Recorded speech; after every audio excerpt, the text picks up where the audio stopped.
In the annals of unsolved mysteries and crime stories from Taiwan, one case stands out, not just for its sheer strangeness, but for how it's defied every attempt at explanation for nearly 2 decades. It's the disappearance of Liu Hui-chun, a 37-year-old woman, and her 4-year-old daughter on January 20, 2008, inside the financial building in Yuanlin, Changhua County. Picture this. A mother and her little girl step into an elevator, captured on security footage, acting in ways that make no sense, only to vanish without a trace moments later. 17 years on, as of March 2025, this case remains one of Taiwan's top 10 unsolved mysteries, spawning theories that range from psychological breakdowns to cold-blooded murder to whispers of the supernatural. Let's dive into every detail of this haunting tale, from the troubled life that led up to it, to the bizarre events of that fateful night, the exhaustive police investigation, and the lingering questions that still echo through the halls of that building today. Liu Hui-chun was born in 1971 in Shihu, a small town near Yuanlin in Changhua County, on Taiwan's western edge. Her early life was modest, shaped by a family that struggled to make ends meet. After finishing middle school, she left her rural hometown for Taipei, the bustling capital, to train as a hairstylist, a move meant to ease the financial burden on her parents. In her 20s, Liu was a striking young woman, beautiful, stylish, and full of energy, catching the eye of more than a few admirers in the big city. She worked hard, built a life for herself, and seemed poised for a future of her own choosing. But fate had other plans. Back home, her family arranged a marriage with a man named Zhang, a wealthy landowner from Changhua with deep pockets and deeper influence. It was a classic matchmaking deal, less about love and more about security. Liu wasn't thrilled, but family pressure won out, and she tied the knot with Zhang, returning to Changhua to start a new chapter. On the surface, their life together looked like a dream. With Zhang's wealth, Liu didn't need to work. She quit hairstyling to focus on raising a family. They had 3 kids, 2 girls and a boy, and to outsiders they were the picture of prosperity. A rich husband, a stay-at-home mum, kids growing up with every advantage money could buy. But behind closed doors it was a nightmare. Zhang had a drinking problem, and when the liquor hit he turned violent. What started as occasional outbursts grew into a pattern of abuse, with Liu bearing the brunt of his rage. The vibrant, independent woman she'd once been faded under years of fear and pain. Eventually she'd had enough. She filed for divorce, packed up her 3 kids and moved back to Shihu to raise them alone. A bold move for a woman with no steady job in a society that often judged single mothers harshly. For a while, she made it work, scraping by on her own terms. But Zhang came crawling back, full of apologies and promises to quit drinking and change his ways. Liu didn't buy it at first, but the thought of her kids growing up without a father, and the financial strain of going it alone, wore her down. She agreed to give him another shot. They remarried, and soon after she gave birth to their 4th child, a little girl, the same 4-year-old who'd vanished with her years later. But Zhang's promises were empty. The drinking picked up again, and so did the beatings. Liu found herself trapped in the same cycle of misery, only now with 4 kids to protect. Her family later said she was a wreck in the days leading up to her disappearance, crying often, talking about divorce again, but paralyzed by the thought of supporting 4 children at 37 with no clear path forward. It was in this suffocating chaos that a final blowout with Zhang set everything in motion. January 20, 2008 was a cold Sunday in Changhua, just 2 weeks shy of the Lunar New Year. The town buzzed with holiday prep, lights going up, markets bustling, but inside the Zhang household the air was thick with tension. Around noon, Liu and her husband got into a screaming match, one of the worst their family had ever seen. We don't know the exact spark, maybe another drunken rant. From Zhang? Maybe a build-up of years of hurt, but it pushed Liu to her breaking point. She yelled back, grabbed all 4 kids, her 2 older daughters, her son, and the 4-year-old youngest, piled them onto her scooter, and peeled out of the driveway. Zhang didn't stop her. He just sneered. "If you're going, take all the damn kids with you." She didn't grab her phone, her wallet, or a single bag, just the scooter and her children squeezed together as she sped off. Her parents' house in Shihu was a quick 3-minute ride away, less than half a mile, so Zhang figured she'd head there to cool off and come back like always. Around 2 p.m., she pulled up to her mom's place, dropped off the 3 older kids, 2 girls and a boy, without much explanation, and kept the 4-year-old with her. Her mother later said Liu looked frayed, her face tight with stress and exhaustion. When asked where she was going, Liu brushed it off, telling her eldest daughter, "I'm just heading to a friend's place for a couple days." Then she climbed, back on the scooter, her little girl clinging to her waist, and rode off. No one knew it would be the last time they'd see either of them. Night fell, and Liu and her youngest didn't return. Zhang started to worry. She had no phone, no money, and was hauling a 4-year-old. How far could she go? He raced to her parents' house and found the 3 older kids playing in the yard, but no sign of Liu or the little one. He called everyone he could think of, friends, old co-workers from her Taipei days, anyone who might know something, but came up empty. Panic set in. Something felt terribly wrong. Late that night he dialed the police, his voice shaking as he reported his wife and daughter missing. The Changhua County police sprang into action. Their first hunch? A woman with no gear and a toddler in tow couldn't have gotten far. She had to be nearby, maybe still in Shihu or holed up at her parents' place. They launched a search that night, scouring streets, parks, and neighborhoods around the town. They checked bus stops, scooter rental spots, even flagged down street vendors for leads. Nothing.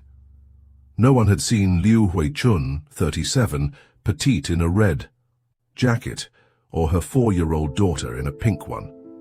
The cops entered their details into the missing persons database and blasted an urgent alert across local TV, begging for tips. 4 days ticked by, January 20th to 24, with 0 progress. The case was stalling out, until a call from the financial building in Yuanlin turned it upside down. On January 24th, a security guard at the financial building phoned the police. He'd spotted a strange scooter parked out front in the lot for days unclaimed. This guy had been on the job for years and knew every resident and their rides by heart. Locals parked in the garage, but this scooter was dumped right at the entrance, keys still in the ignition, like someone had ditched it in a hurry.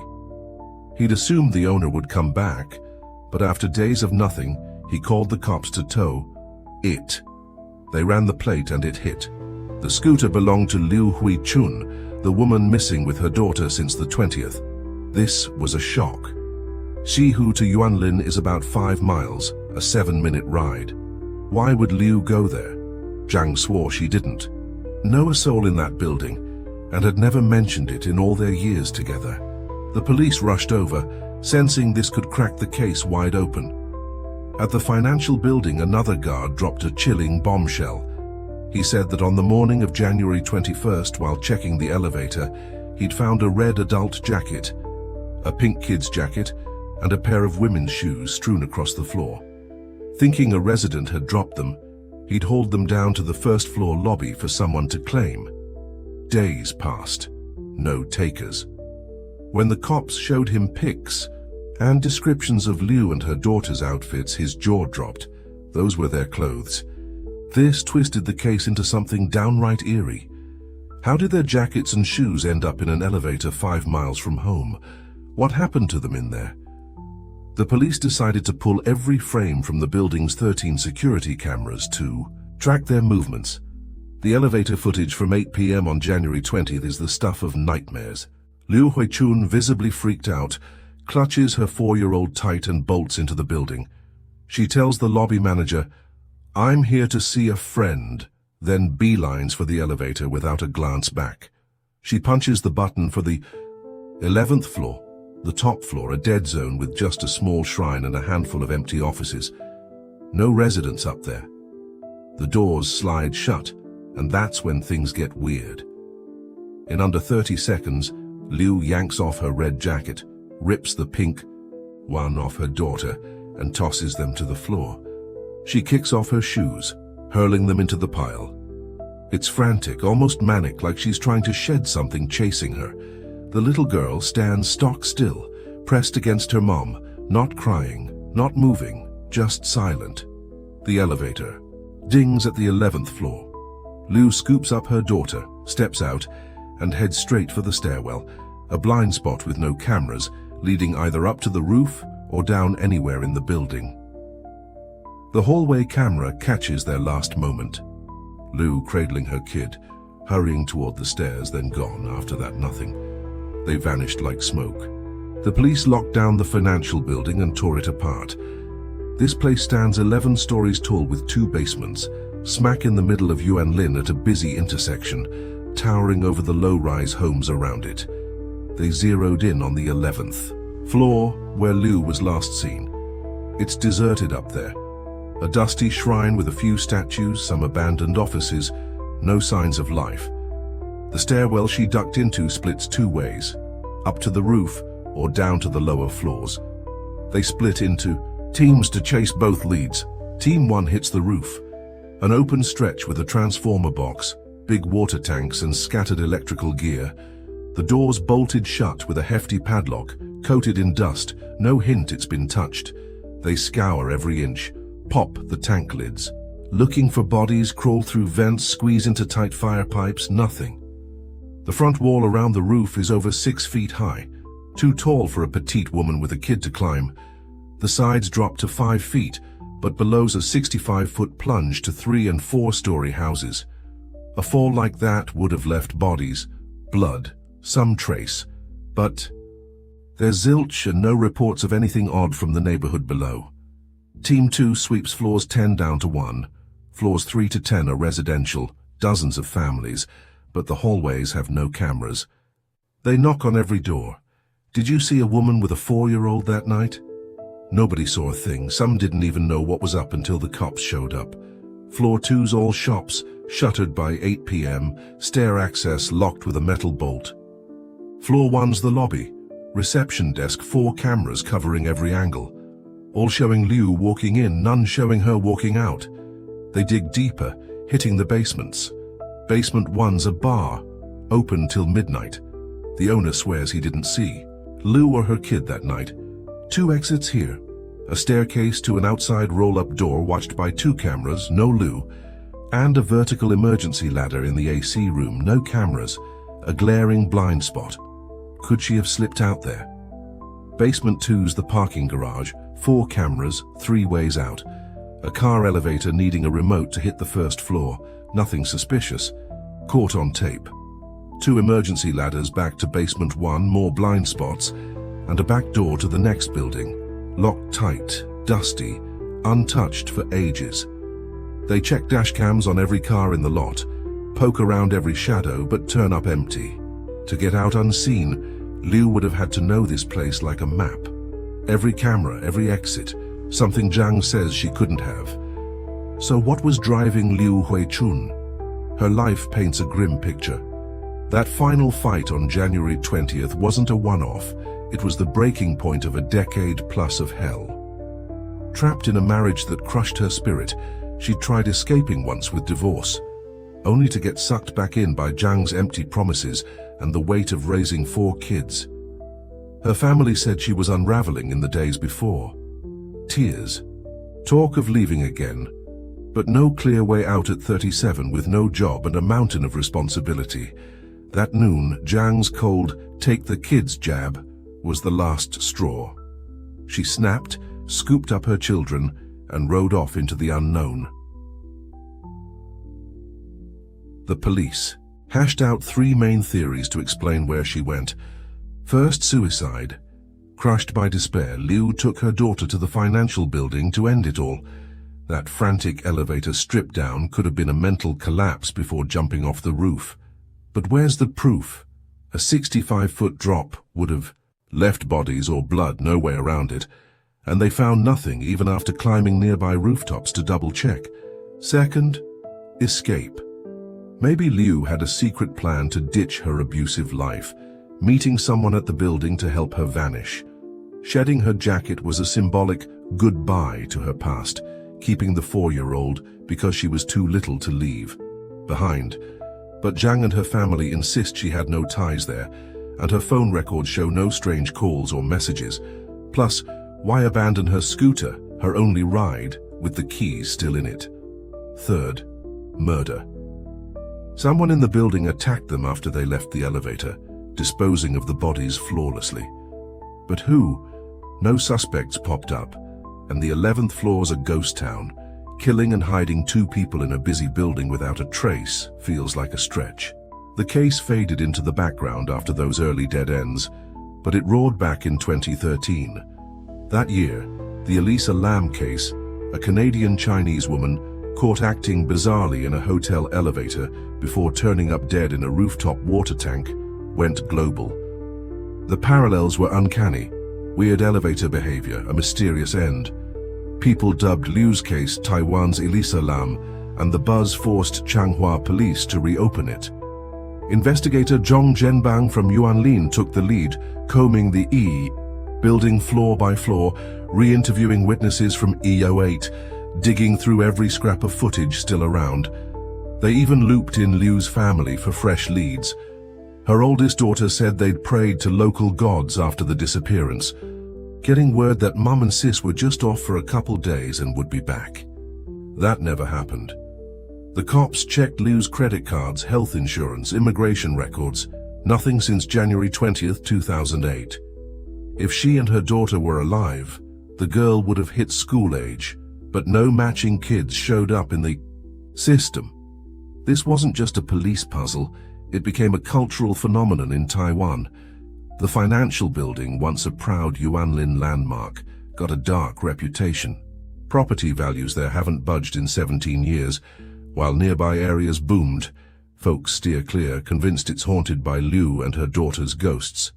Spooky rumors took off.